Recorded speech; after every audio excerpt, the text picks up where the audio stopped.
Pour les passionnés comme pour les vacanciers, la Grande Odyssée VVF est l'un des rendez-vous à ne pas manquer dans les Alpes françaises.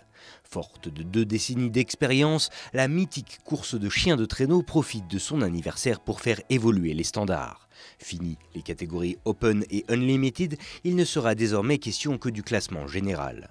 Une nouveauté qui s'ajoute à la création de la catégorie Duo, permettant désormais à 2 mushers de se partager la douzaine d'étapes proposées cette année. C'est quelque chose qui était demandé et qui, à mon sens, va servir aussi la continuité du sport. C'est-à-dire qu'aujourd'hui, on a une génération de mushers qui arrive aussi en fin de carrière et on a une nouvelle génération de mushers qui arrive.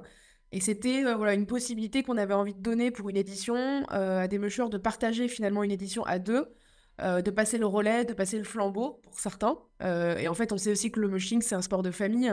Donc, il y a pas mal de mushers qui passeront le relais aussi à leurs enfants, etc. Donc c'était une première chose. Et puis ça permet aussi à des mushers qui n'ont pas forcément assez de chiens pour pouvoir participer à la course, de pouvoir quand même la faire, mais du coup à 2 sur une même et seule compétition. S'arrêtant successivement au Pays du Mont-Blanc, en Chablais, en Maurienne, en Tarentaise et jusqu'en Noisan, la course noue également de nombreux partenariats, faisant évoluer chaque année le microcosme du mushing, cela en s'alliant notamment avec d'autres courses renommées comme la Lake Arrowd ou le Norway Trail. Alors l'idée, c'est surtout de participer aussi activement à la pratique, au sport. Et voilà, plus les organisateurs mettront aussi dans les différents pays leurs forces en commun, plus voilà, ce sera mieux pour le sport en lui-même d'essayer de faire des passerelles entre les différentes courses.